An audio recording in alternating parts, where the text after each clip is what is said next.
Welcome to 561 Music. My name's Ben. And I'm Hector. How are you, dude? I am fantastic. Right? Yeah, man. What an amazing weekend. It was incredible. Dude, I could not be any happier about how that festival went. For those that are just, joining us and don't know about 561 Music Festival, you missed out. It was the party of the century. It was absolutely incredible. 20 bands, over 700 people in attendance. I can't say enough about it, man. I'm still reeling about it. Yeah, me too. I've put on gigs before, but I've never tried anything of this magnitude, and I'm just so grateful to everyone who came and who supported us, and all of the people who volunteered.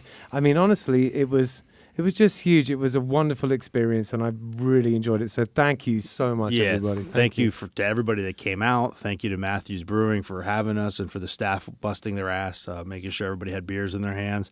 Thank you to every single artist that came out and played their asses off. Every single person played flawlessly. I mean, it was just pro level musicianship.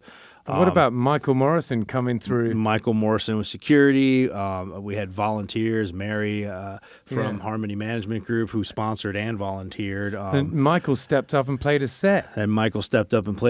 Which was amazing. I know, right? Yeah, it's just everybody from top to bottom. There was not one person that disappointed me this weekend. And then the rain came and tried to flood us out, and nobody gave a crap. It just got more incredible and more fun, and everybody played their asses off. So seriously, from the bottom of our hearts, thank you to everyone that made this the most incredible thing that it could have been. I was genuinely touched by it. I don't think I've had an experience like that maybe in my life. Just the fact that we put so much work into it, and there was all the worry of is it going to work? Sure. And then it did work, which is just thank God, it's an unbelievable sense of relief and joy. Yeah, Ricky, the lead singer and guitarist for The Shake, made a post about it and was talking about how he really felt like it really put music here on the map again and stuff like that. And you don't need to leave your area. You don't have to go to these places like LA and New York and wherever, Nashville and stuff. You don't have to go to these places. Music is alive and well here, and his post really touched us.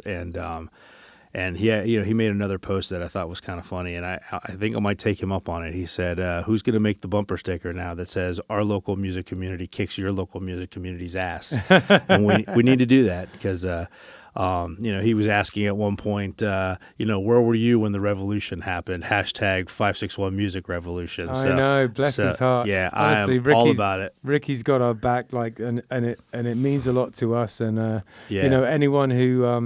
anyone who showed up, anyone who is interested in what we're doing and wants to be a part of what we're doing, it just thank you from the bottom of our hearts. Thank you. Yeah, for real. Again, thank you to the sponsors. Thank you to all the musicians. Thank you to everybody who showed up. For those of you that don't know, there was over 700 people there. So, between attendees, musicians, and volunteers and sponsors, there was over 700 people there. I could not have been any happier about how that went off. Absolutely. So till next year, bigger and better. We did it, Hector. Yeah, man. Yeah. It was pretty. Fun. Yeah, it was a pretty special night. So yeah. Well, we have William Kimball here with us. How's it going, William? Good, buddy. Stoked to be here. I'm excited to actually be a part of this because I saw it. I heard about it, and then you contacted me, and I was like, all right, 561 Music. It's where my home. This is home is where it came, and I'm stoked to be part of it. Nice. Yeah, man. You're one of the people who, when I first moved here, it was like William Kimball, the Hitshow. I was hearing it all around town, and then when my friends, a lot of my friends have played in your band. You had Virgil and I think James played with you for a while, right? He did. Galliano. That's correct. And also, did Greg play with you? He did. Yeah, all these people who I was kicking around with, we've all been in your band at one point or another. You and I have crossed paths slightly messy at times in my life, so it was a little awkward in the past. But hey, if life was, didn't have its messes, it wouldn't be as much fun. Yeah, well said, man. Well said. So we ask a lot of similar questions to the guests because there's certain things that I'm really curious about when it comes to people's musical journey. And the first one is, why and how did you start playing music? Like, did you have a musical family? How did it all start? I didn't have a musical like my mom, my dad. Like, they didn't play music, but I have an uncle, Uncle Dave, and he played guitar and would sing, a few little things. And I was a little kid, and I always would kind of, beat on stuff to the classic, that classic old school beating on the walls. And so rhythm was kind of in me. And then I would make up little songs. I would make up, like, Fred the Frog on the Log was like my first song. I think I was like 6 or 7. Fred the Frog on the Log. Yeah, and it's as stupid as it is, but that was my song. And then I heard him play, and I wanted, I was like, what was he playing? The guitar? He played guitar, and he'd sing like, Waylon Jennings stuff and like old kind of classic stuff. And he was originally from Canada. He was a hockey player. Right. And Dave McClymont. And it rung in my head. And then later on in life, believe it or not, how I kind of got my start was rap. Yeah. Yeah. I would literally sit in the middle school, and we'd be on the bleachers, and they would all beat on the bleachers, and we would trade off bars. Yeah, and, sick. And then it turned into, like, I had songs in there too. So, and then I just eventually found the guitar and said, I'd played in bands where people, were obviously the musicians, and I was just the singer. But you lose all your songs. Yeah. If you lose all the guys, it's like, I don't know how to play. I don't know. Anyone have that recorded? It was back then we didn't do that. So I just picked up a guitar and said, I'll just make my own. Yeah, when I teach kids and they say they want to be a singer, I'm always like, oh, cool, and what instrument as well? I always like point them towards an instrument as well for exactly that reason. Goes there. Yeah. I meant to put that there. That goes there. But yeah, that's because it can help you with the warm-ups, and it can help you write songs, and for exactly that reason, it's like, like you just said, it's if you write a song with a bunch of guys and then they all leave, then yeah, it's a little difficult to if you have no musical lexicon, you can't even explain it to people. Exactly. Yeah. You're like, well, those songs are gone. Yeah. It's over. So, in terms of influences, who would you say your biggest musical influences were when you were young? Pretty simple. It was Sting and the Police, obviously. Had Stuart Copeland in that backbeat. That was just awesome. And then the ethereal movement of, I'm drawing a blank on his name, the guitarist for the Police. Andy Summers. Yeah. Okay, Andy Summers. So, and then I would literally, my mom had this record player, and I would go upstairs in a room, and I would just play Outlandis Damars, Zenyatta Mandata, and I would sing to it. That's actually really kind of where I got my singing from. And then Freddie Mercury, Queen. So I found this higher register in a lot of the stuff I did. And I mean, I could sing every Police song there was. And then, that's cool. And even The Cure later, then I started getting into Robert Smith. So, and I think, I really liked Aretha Franklin. Okay. As younger, and then I liked classical, believe it or not. I liked quite listening. an eclectic taste as a young fella. I did, yeah. I listened to Bach, Mozart, Prokofiev, different stuff, and so I kind of just listened to a bunch of different stuff. And that's cool. That was it. That's really cool. So I know that you're, a sportsman and a big surfer. Where is like surfing taking you? Did you ever do it like sort of professionally? Yeah, I did it professionally. Like I surfed events, but in that time it wasn't as lucrative as it is now. So back then it was like you were doing little East Coast professional contests, and if you won, you were lucky if you won $1,000. Gotcha. And sponsors were minimal. You didn't really get a lot. So. Got like a hoodie every now and again, stuff like that. Yeah, it's like, bro, you got some shorts, and like we're hooking you up some glasses. Yeah. But I mean, I competed, and then I actually kind of took a break. It's kind of a little bit by injuries, but then I did some other competing and won East Coast championship titles and stuff like that. But surfing was more of like music. It was cool to be professional if that was the case, but it's such a release and such a part of my life that.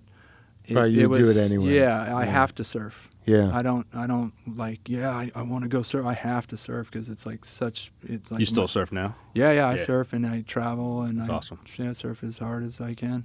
That's great. Would you say that the surfing scene affected the kind of music that you make?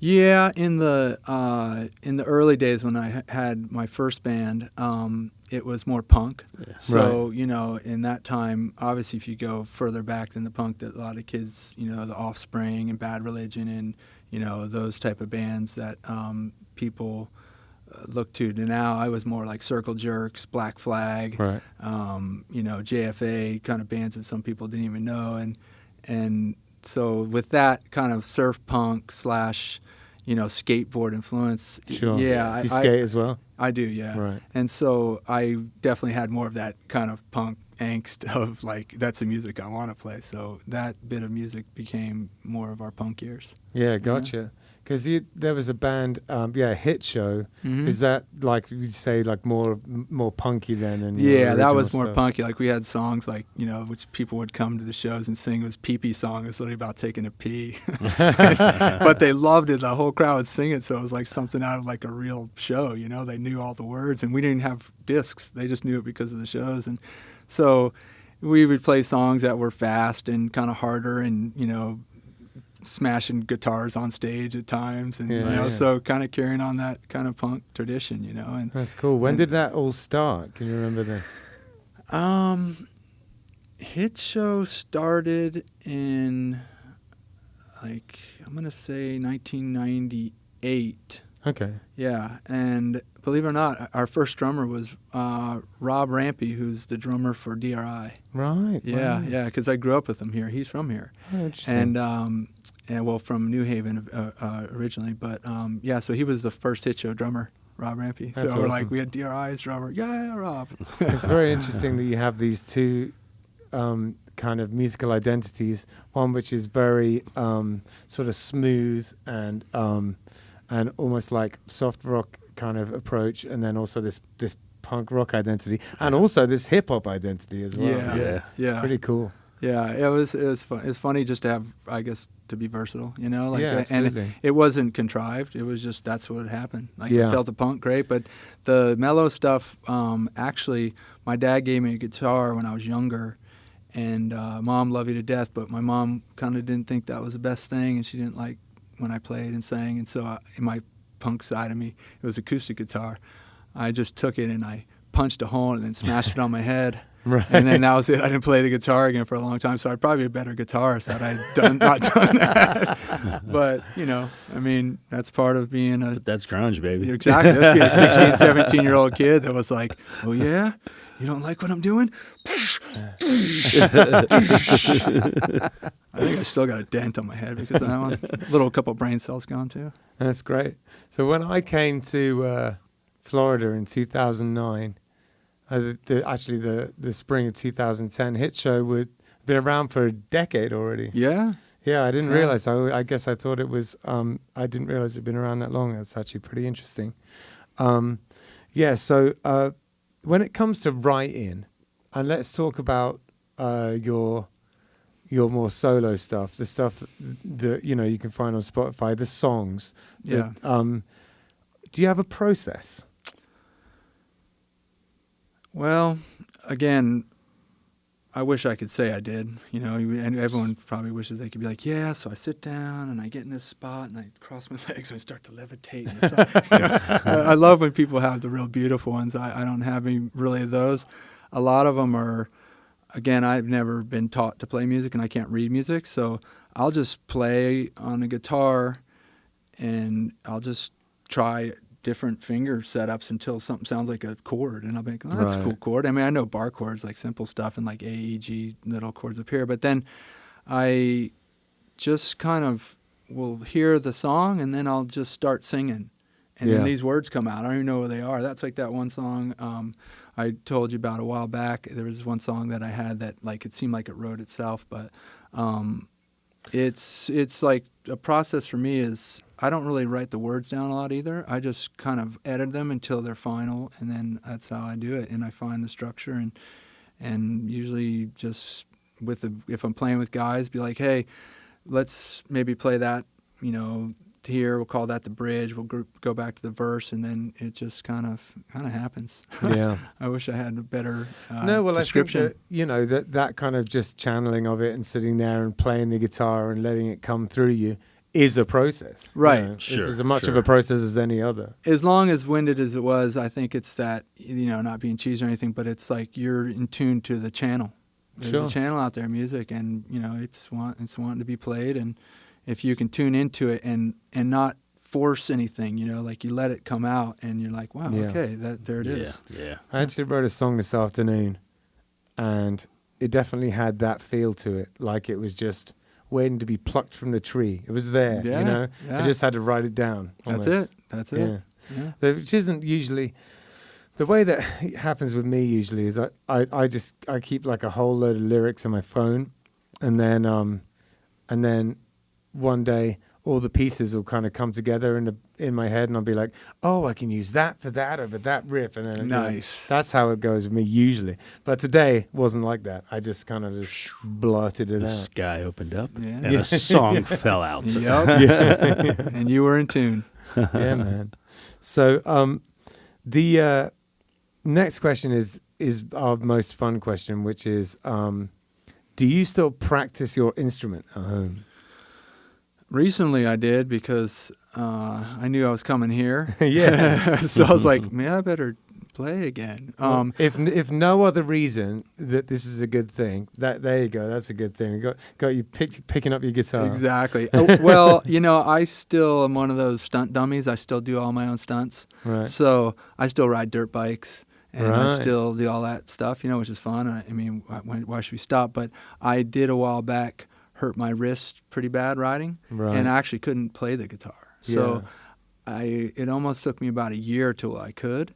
Wow. And then I just kind of after that didn't play for another almost 3/4 of a year. So almost a year and 3/4, I just didn't play. Yeah. And then I got inspired by a friend of mine, Perry Margoloff, who's an unreal guitar smith and collector. He's a legend. I call him the Wizard. And I was going to get a Gibson hollow body, semi-hollow body, and he's like, don't do that. Just go get an Epiphone Sheridan. And Right. I went to Guitar Center. I got it, and I played it on this little amp, and I brought it home. And then ever since then, it's about a month or more, I actually started playing again. That's great. Yeah. Yeah. Yeah. No, I've been practicing quite a lot lately, and it, you know, I just I actually find it quite a. As I get older, I find that it's a time that's like just for me. You know, Yes. like whereas before I'd see it as a chore. Now it's I almost see it as the opposite. It's like it's a bit of peace and quiet. you And know? it's a release, you know. It's Yeah. when I do find in the zone, if I get in the zone and I play a song and I'm singing it, and it's flowing right, when you're done, it's like, you know, for surfing, for me riding, you know, the endorphins get released and all that stuff. I just find that, yeah, I feel like that natural just high that I'm like, okay, that felt right, you know, and I can like, man. and I don't have to perform for others. I'm a little stressed out, like, okay, Yeah. man, I hope the bands, we got to practice tonight. Like, exactly. It's just like, this is my time to play and release and feel that and let that energize me. Yeah. So you recorded your album out in Santa Monica, right? I did, yeah. Yeah. Can you tell us a little bit about that? Yeah, I had a great opportunity. I got to record at the Village Studios, the Village Yeah, wow, Recorder, yeah, which cool. is like a legendary studio out there. I mean, like everyone, that's where a lot of the Steely Dan stuff was done.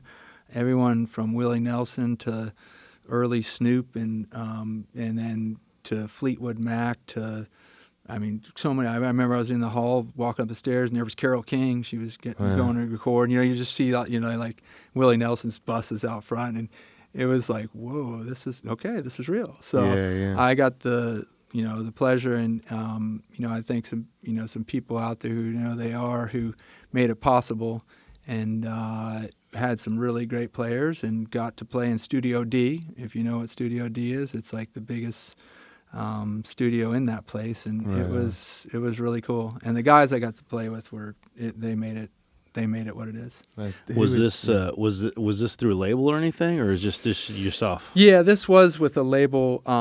In the beginning, it was Wolfbaum, Right. and then they ended up becoming kind of with that, and transitioning into M Theory, which Okay. is this music entity that's really cool. It's, you know, and they're still really going strong today, and they have some great stuff that they do. And so, yeah, they pushed it and made it possible. And, you know, got all these amazing musicians. I mean, I had guys like Sean Hurley out there. If you ever watch this, he plays with till I draw on the bank. Everyone would be like, wow, how you forget John Mayer's name? I just did. But yeah, he's bass player for John Mayer, and Victor Andrizo, and just Dave Chambers, and all these legendary guys that were just, you know, helped me, Michael Chavez, and Cool.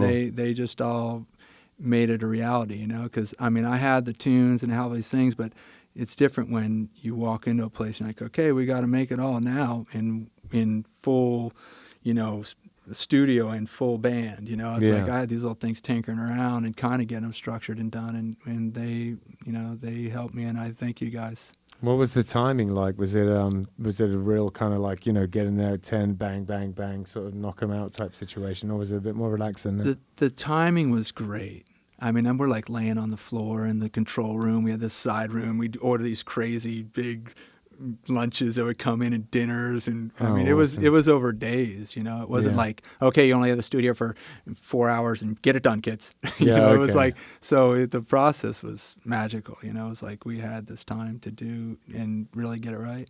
When I think of you, and it's really mainly because I discovered both of you guys through Virgil. I also think of Tom Curren because he plays, you know, he doesn't really play like that similar music, but he's like a surfer who also plays music. You know what I mean? Yes. Like, and have you guys ever played together? Have you ever done a tour or anything like that? Yeah, well, funny enough, that's another musical moment with him who, you know, obviously those watching, if you know Tom Curren, if you don't know Tom Curren was actually the first American champion surfer, world champion, and he won 3 world titles and really still regarded as one of the best surfers in the world in history. And Yeah. I was in Pompano, and well, long story short, my buddy called me up, said, hey, Tom Curren's playing in Pompano. I went down to Pompano, and one of my buddies in the crowd's like, hey, my buddy wants to come up there and play the guitar. And he maybe had a few, you know, drinking substances in him, a little liquid courage. And I was like, no, I didn't really play the guitar at the time. And he goes, no, he wants to come up and sing. Oh man. So I ended up going up. Chris Swan, the bass player, called me up. I ended up going up in there, and we basically jammed for like 45 minutes, me doing rap and all different type of just improv that's stuff. cool. And then Sonny Miller, who was part of the Rip Curl tour of that thing, he asked me that night to join him in Jacksonville, and then I did the rest of the tour up the whole East Coast. Oh, sick. Just on improv. That's That's awesome. great. I got to do one gig with him at Moonfest. I was playing was something like that. Was it a surfing event? It was actually C.J. Hobgood's retirement party, That's and what we it did a block was. party. Yeah, and you Okay. came and you played sax with Yeah, us. yeah, that's it. Yeah, It yeah. was classic. I'd been in town all day. I had a gig there earlier in the day, and then Virgil was like, "You want to come play some sax?" I was like, "Oh hell yeah!" Yeah, it was cool. We Yeah, were yeah. stoked you were there because there was some really cool stuff that came out of that. Yeah, absolutely. Yeah. So in terms of like your music and kind of getting it out there and things, have you found like the surfing scene has sort of helped that? Do you think that like it's been a useful thing in terms You of know, music? it helped it definitely, you know, local surf scene stuff and other surf scenes. If you play, like, you know, when I did, and I played in Tom's band too, and we would play, you know, shows that were kind of associated with surfing tournaments and things around, you know, coastal bars and coastal clubs and stuff. And then we were fortunate enough to do a tour with Ben Howard. Right. And we went from San Diego to Vancouver, and we were playing out these sold out shows, and we were the Oh, opening wow. act, and I was playing guitar and doing backup singing for that one. And so that brought out the surf crowd because they were there for Ben Howard, but also they were there for Tom. So Yeah. that definitely, but for me, my thing was I probably could have and should have like pushed harder, but I like stardom and fame and being somebody, and that didn't really drive me. Yeah. I didn't care. I mean, not that I wasn't like, oh, I don't care, I'm one of those guys. I didn't care. You didn't need it. Yeah, I guess not. I just love to play, and when I entertain people, cool, and people are like, don't you want to make it? And I'm like, I woke up this morning, I made it already. The rest is obstacles and bonuses. Yeah, and I think that's a much healthier outlook on life, to be perfectly frank with you. For sure. Yeah. So this is a fun question, and it's something that I like fun questions. It's a little bit of a difficult one because you might have to think about it. But what's the weirdest thing that's ever happened to you at a gig? Have you ever had like a disastrous or strange gig situation? Yeah, I mean, I've had plenty, but one of the best ones that I can remember was I was playing this place down in Miami, and I started the song, and there's a lot of people there. It was pretty packed, and I started the song, and I could not remember it. And I'm looking at the guys, and I'm just butchering it. And then I'm looking, and then I go to sing, and then I start on the end of the song, and I'm in the chorus when I'm supposed to be in the verse, and they're like playing the beat wrong, and I'm like, and I just stopped. Yeah. And you're in a show, it's like you're not supposed to stop for a show. Yeah. And I just looked, and I go on the mic, and I go, guitar's out of tune. I don't know what happened. and I hear like, yeah. And I just looked at him. I go, next song, let's go. We just went right to the next song. But there was a moment when I said it. I usually am not phased. I'm like, whatever. I just blew up something, or I caught my leg on fire. I'd be like, yeah, we're gonna keep playing. But for that one, I don't know why it like hit me.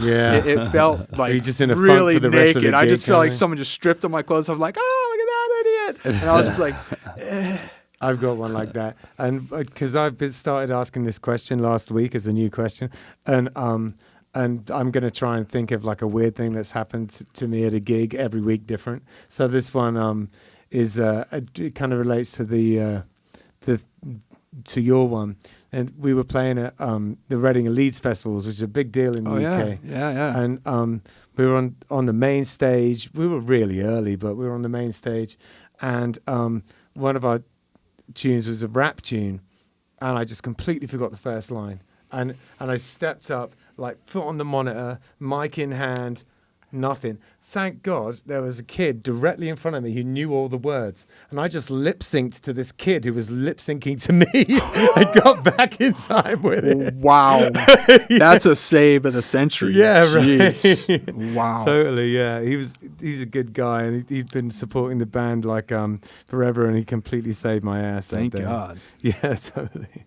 So these days, who would you say that your musical inspirations are? Do you have any current musical people you're into? Bands For all the or anything? times I wanted Justin Bieber. No, I mean bands of today. Man,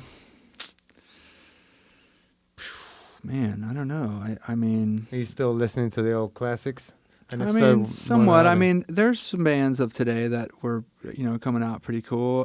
There was a band, Silverchair from Australia. They weren't of today, but they were a little while back. They were pretty I cool. remember those guys. Yeah. And then of today, We used to call them Nirvana in pajamas. kind of, yeah, that's what they are. Yeah. Actually But they really had funny. some kind of funny, cool stuff. I mean, bands, obviously, the one of the bummers. Obviously, I don't. We all don't want to go there, but God bless his family and his band members and everything. Is they weren't of today, but they lasted to today with Foo Fighters, and I felt like they inspired a lot of people to kind of have that drivier music. And We haven't brought that up on the on the podcast. Taylor Hawkins, yeah, RIP, we'll terrible. save that for another time. But that was a terrible thing, and it was a loss. But may his spirit and his music ring on through all of us. Hell yeah!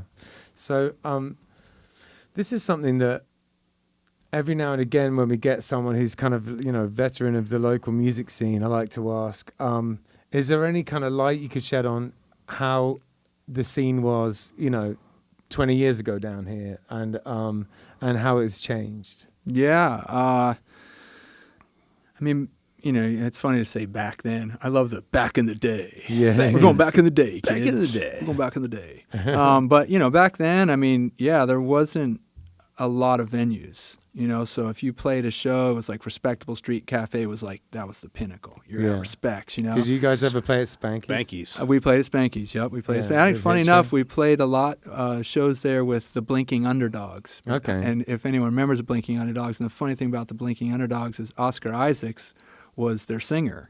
Right. And he went on to be, you know, Poe Dameron in Star Wars and all these crazy things. So, yeah, so I knew Oscar about playing back then, and it was fine. We even did Battle of the Bands at Ray's, and they beat us. We got second. Hitshow got second. They won. But back then, you know, like, especially up the Jupiter area, there wasn't Guanabanas, there wasn't, you know, Corners that was around, there wasn't, you know, Utiki or Square Grouper, and then Tiki 52, that's the other one. So none of those really existed. So a lot of times we would rent out the Civic Center and have these massive parties on the beach. And, we're at the Civic Center this Saturday for my friend's wedding. Yeah, I like that little bit. Yeah, but to shed light, I think, on the kids, the opportunity that you have today, the equipment you have today, the sound guys you have today, the support. Even though I'm not a big social media guy, but I mean, you can really get something out there where we were like copying flyers at someone's office and hoping that they get out there making these mock posters. I remember just running around the streets, handing them out, putting on cars underneath the windscreen wipers and all that stuff. So there was a lot. It's a different world now, for sure. Yeah. And although at the same time, I really value the time because it was so raw. Yeah. Like, we were dudes that were just like, you know, I remember at one point we were all living in one house, like, you know, the Red Hot Chili Peppers or, you know, Motley Crue in the Rogue days, and it was like garbage everywhere. And the band room was one of our rooms that we even slept in, and there was just garbage everywhere. And I had one of those houses. Yeah, you know those.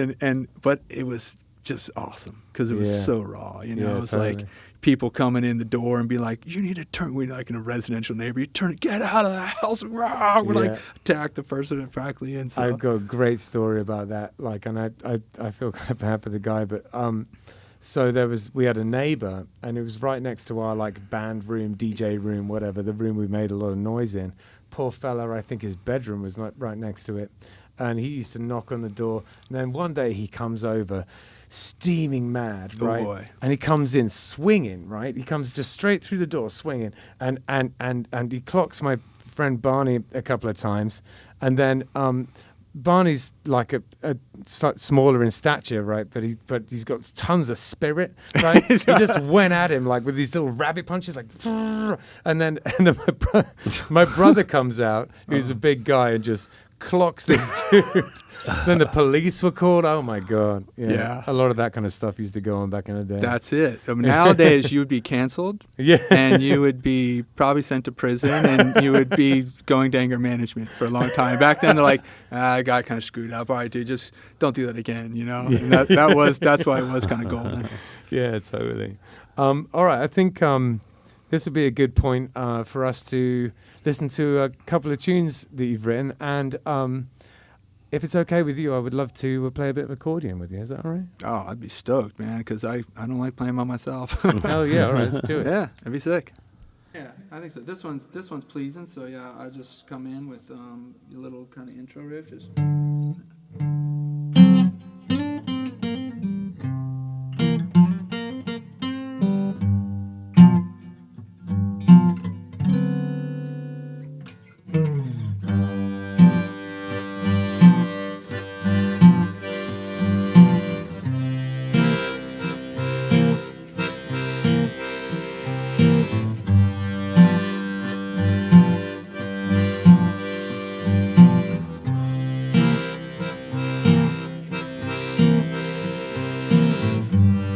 Butterflies and bees, they fly the same way. They all have their reasons,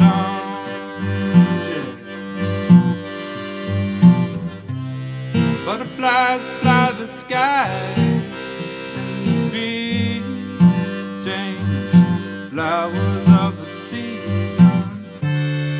So if you don't know why, bother to try, 'cause it's you that they please them. We're saying yeah, yeah, yeah. We're saying yeah, come on baby now, tell me me what you want, got it right. Got it right here, yeah, yeah, yeah. Oh no, got it right. Got it right here, yeah, yeah, yeah. Oh no, got it right here. Birds, yeah, too, they like the bees. They too have their reasons, yeah. Some fly south, others fly north. All depends on the time of the season. So if you cannot fly, don't bother to try. 'Cause it's you that they're pleasing. We're saying yeah, yeah, yeah, yeah. We're saying yeah, come on baby now, tell me what you want, got it right here. Got it right here, yeah, yeah, yeah. Oh no, got it right here. Got it right here, yeah, yeah, yeah. Oh no, got it right here. Get it fast, it won't last, don't pass. You could be first class, you can see through it, do it. Don't you think I blew it? I knew it, you can't do it. Give me back, taxi jack, the facts. I want my money in stacks when I wax the tracks. And I'ma prove it, shake it and move it. What you think I stopped when I just got to it? Get back, honky jack, that's a fact. And if you think the wall whack, then screw it, do it. Don't you think I blew it? I knew it, you can't do it. And so if you don't know why, don't bother to try. 'Cause it's you that they're pleasing. We're saying yeah, yeah, yeah, yeah. We're saying yeah, come on baby now, tell me what you want, got it right here. Got it right here, yeah, yeah, yeah. Oh no, got it right here. Got it right here, yeah, yeah, yeah. Take it back.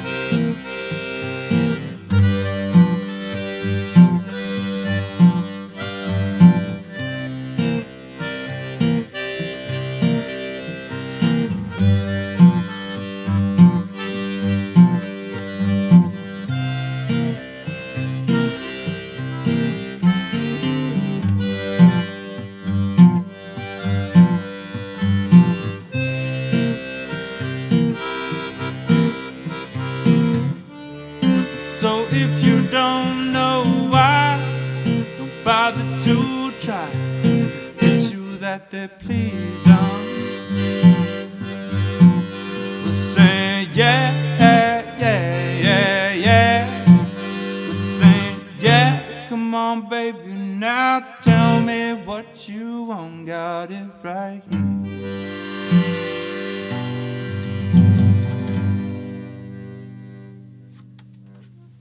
And that's how you do it. So yeah, I think, you know, with this day and age, this song came up a while back, and it was funny because I was playing it, and it literally just wrote itself, you know, as I was telling you before. And the words, you know, I didn't sit down, I didn't come up, they just sort of came into me, into my mind, as, you know, I believe, I've heard it before, I think Sting even said it, or someone else, Andre 3000, a few others. There was this cool thing I saw.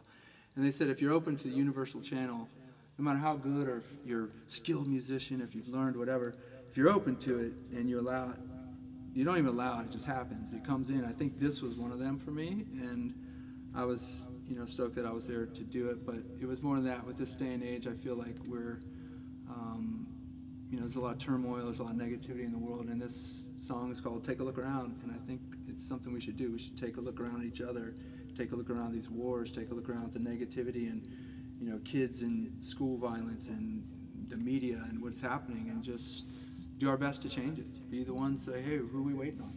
Like, take a look around, like, do it yourselves and do that. So And this one is a song about war, and I think war is more than just, guns and bombs. Wars can be personal inside yourself. You can be at war with yourself or with others. So take a look around.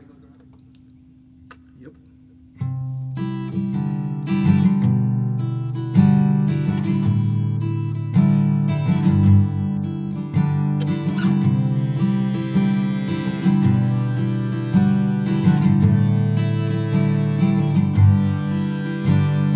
I wouldn't be here if I didn't declare the wars that I meant to fight. You were the one that carried the gun, that held them in your sight. The fear in your voice left me with no choice but to run off into the night. And I was the one that held the gun and held them my sight. So don't shoot if you're not prepared. Don't shoot if you're even scared. Land of the lost, and I paid the cost. I don't know how much I found. Have my hand on the cross as I felt the loss as the bodies hit the ground. In the pools of blood, the fools felt the flood as they began to drown. With their eyes full of lies, as they heard the cries, and they took a look around. So you can take a look around, 'cause never again from their mouth will you ever hear a sound. You can take a look around, 'cause never again from their mouths will you ever hear a sound. Flags were raised, victory was praised, and the soldiers left in the night. And although they were dazed, they marched through the haze to the front lines of the fight. And through the brigades they threw grenades till no one was left in sight.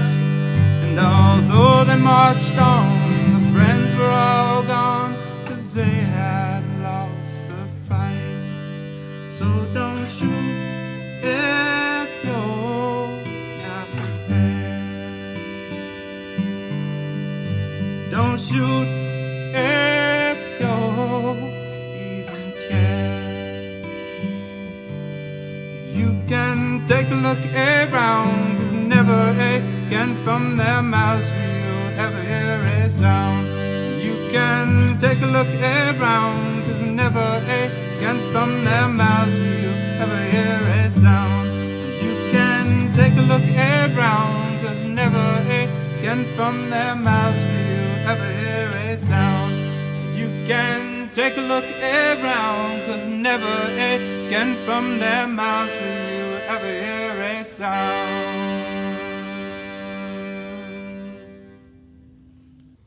561 Music is brought to you by Handlebars Bar and Grill. It is a biker bar in Tequesta. If you don't know where Tequesta is, it's just a little town right north of Jupiter. It's just right there. If you take US 1 north through Jupiter and then you look right, you will see a little yellow building. It used to be called Judy's. It's been there for a really long time. And it's just a place for bikers to go.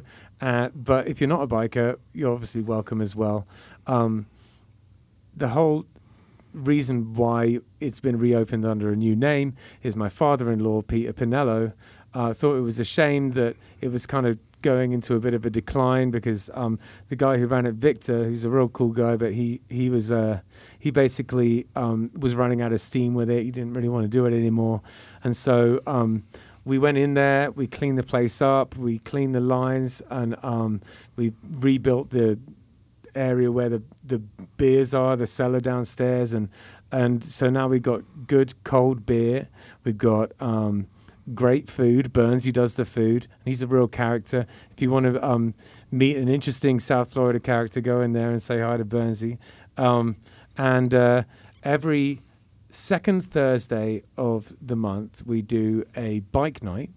and that's always fun. 6 to 9 the band plays, and they've been getting busier and busier. They're a real blast. And then on every 4th Sunday of the month, I run an open mic / jam, and it's really it's Cody and Cheyenne and I and a few others are the kind of mainstays of it. And Cody brings his drum kit, I bring the rest of it. And so, we can do full band stuff all the way up to if you just want to play a few songs on the acoustic guitar and you in a low stress environment, because it's a very low stress jam and just meant to be fun. So if you want to come check that out, it's on the 4th Sunday of every month. But, it's open every day. So swing by and check it out. If you're into bikes or classic cars, then you'll definitely see some cool stuff there. All right.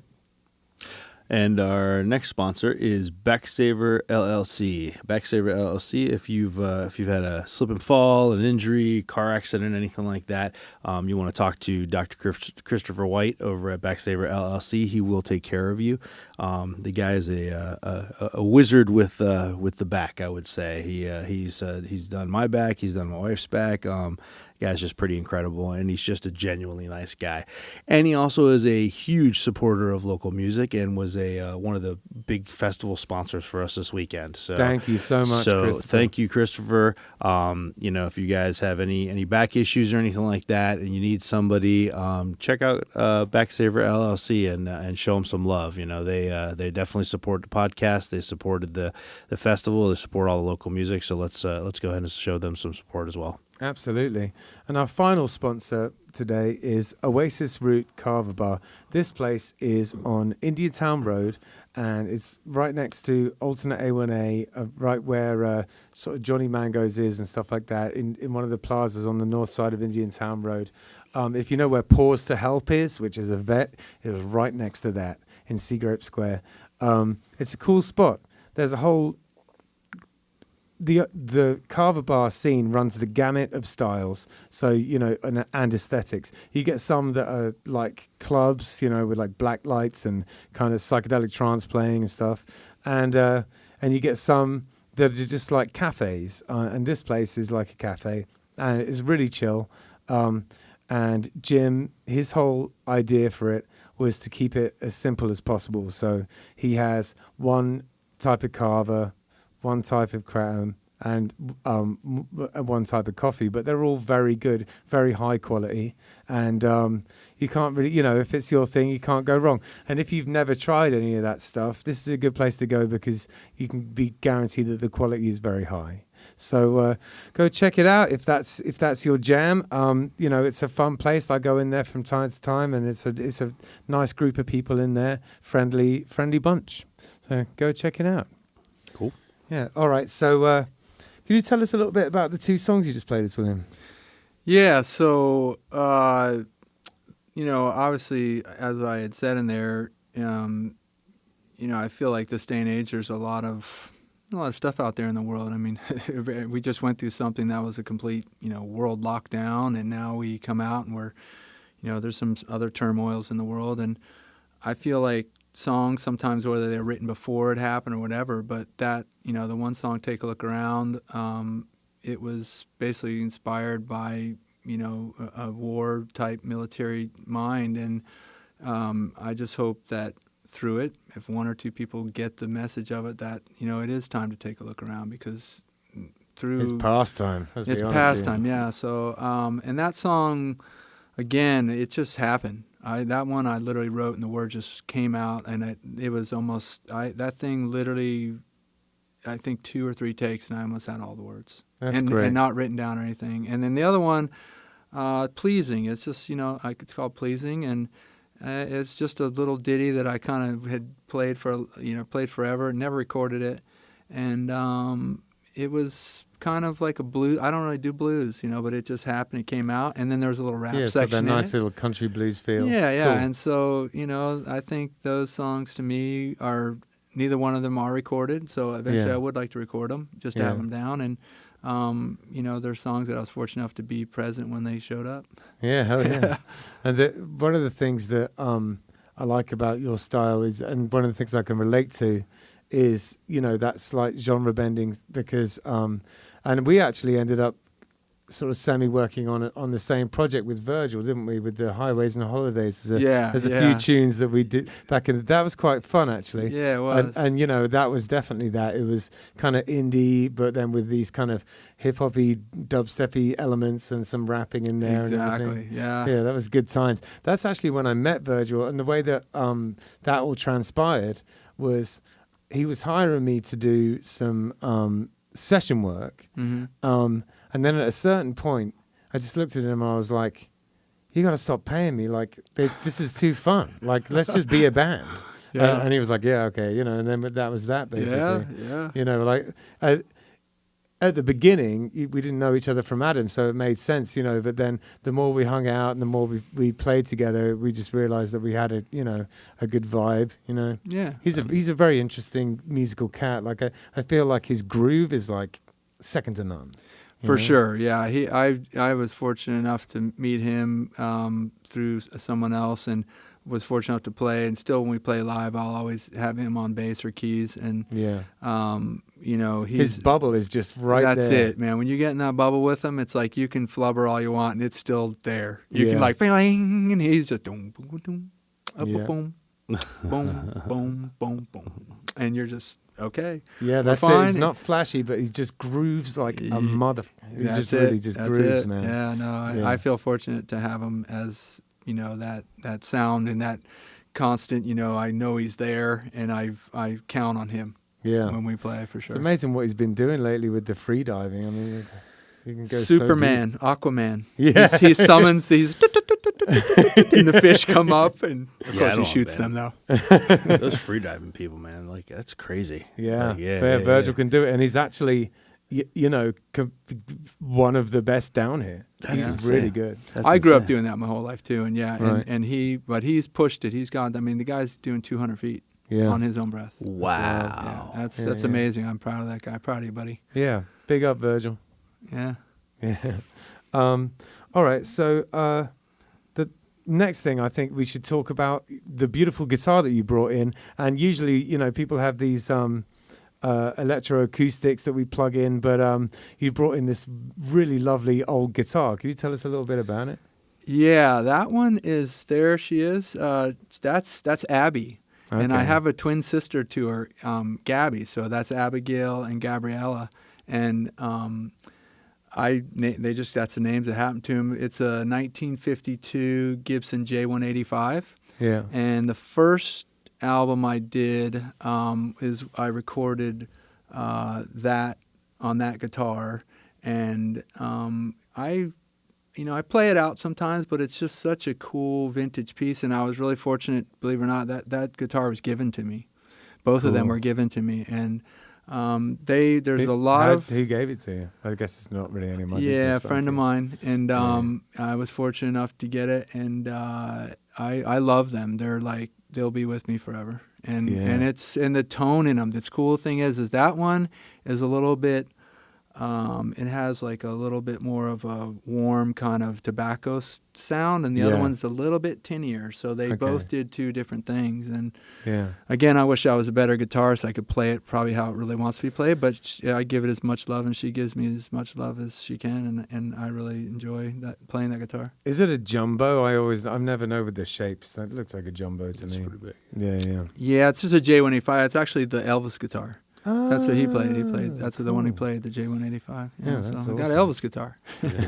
We're going to this bluegrass festival this weekend, and that is just chock full of like vintage instruments. Yeah. Everyone has these pre-war banjos and pre-war Wow. like beautiful guitars and everything. Oh, I love that. Yeah, it's cool. We show up with our weird like hybrid instruments. Everyone's like turning their noses. Like, Well, oh. because these guys are very, very traditional bluegrass players, you know, Oh, where wow. they all just like, you know, circle around like one mic with their acoustic instruments, and then we show up and we're plugging everything in.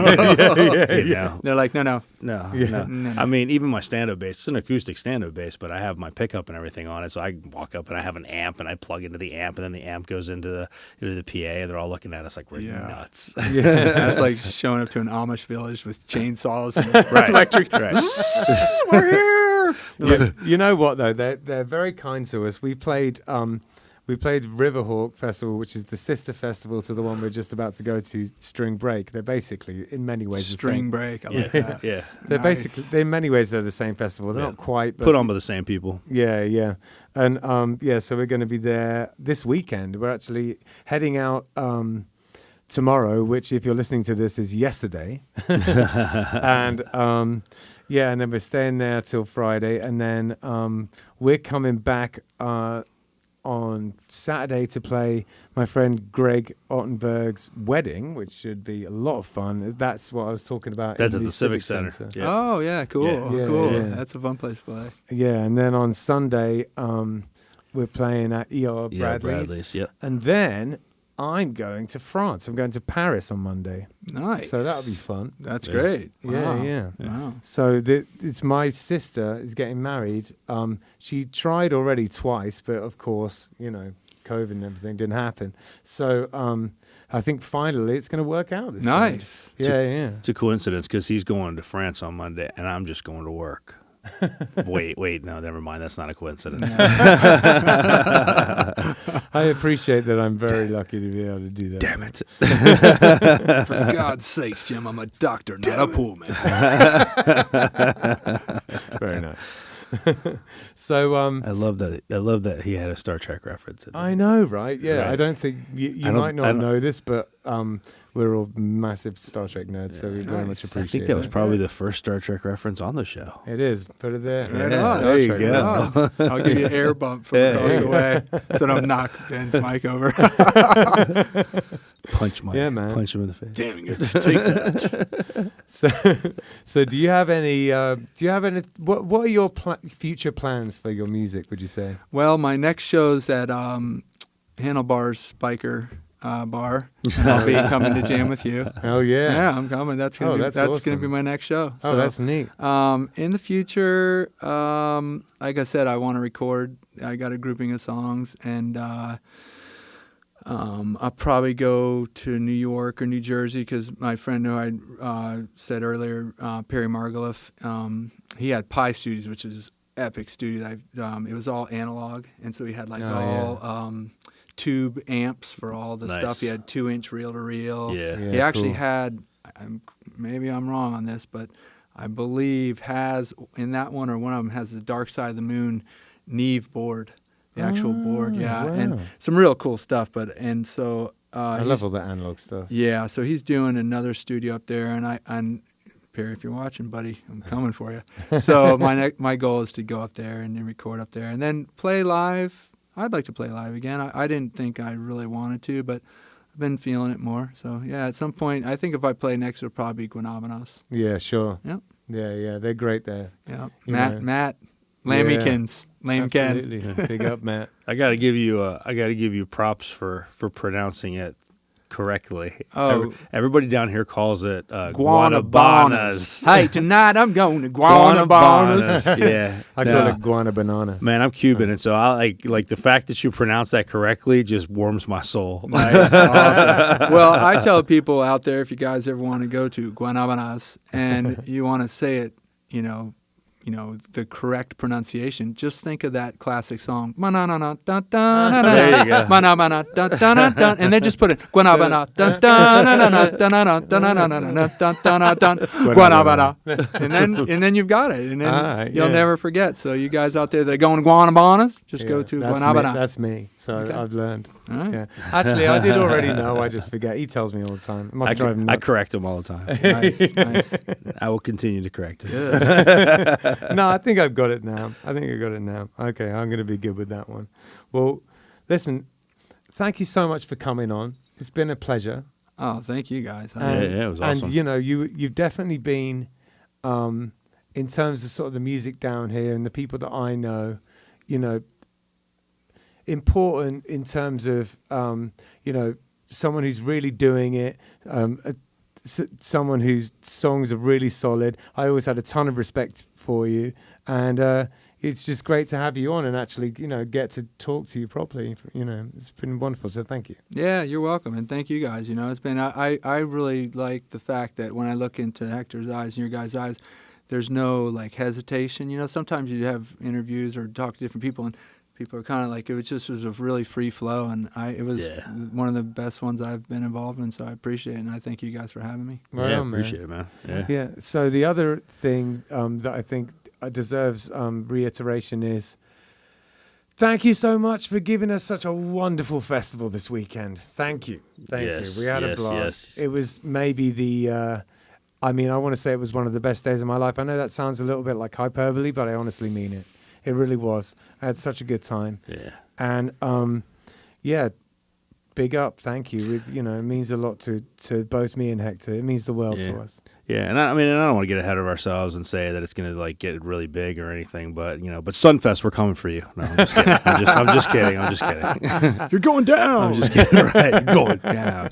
No, I'm just kidding. But yeah, definitely very grateful and very thankful for the talent in this town that has allowed us to do this podcast for a year now, and to be able to put on a show like that with good talent and everything. Yeah, that's a really good point. Yeah. Okay, this is our 52nd episode. Yeah. So that is now officially a year's worth of shows. And so we're done now, right? That's it? That's it. Mic drop. That was everything. No. But, we've had 52 episodes, and all the guests have been good, and they've all been local musicians, and we're not even... we've scratched the surface, but we haven't got that far down.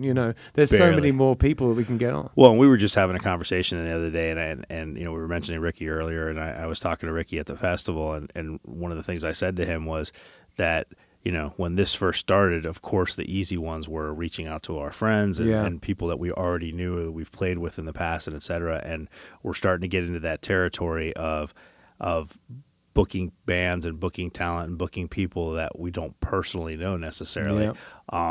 And this is where it gets exciting, This is where it gets exciting because we start discovering some new bands and some new music and some new artists that we don't know. Yeah, you're absolutely right. And I was going to say exactly the same thing. Yeah. It's almost like, we exactly that. We reached out to all of our friends, and now people are starting to reach out to us, and be like, do you want to, can we come on? And so we're going to be discovering all these new musicians and all this new music down here, and I cannot wait. Really looking forward to it. As a quick side note before we go, I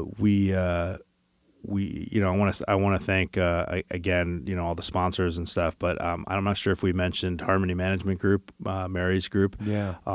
She not only sponsored, but she also volunteered. Yeah. I want to thank Justin and Live Music Community for all the support and everything he's given us over this whole year. And Justin, we needed people, we needed volunteers. Justin stepped up, and he was there from the time we started to the time we finished, running security at the back door. And so we really appreciate that. Absolutely.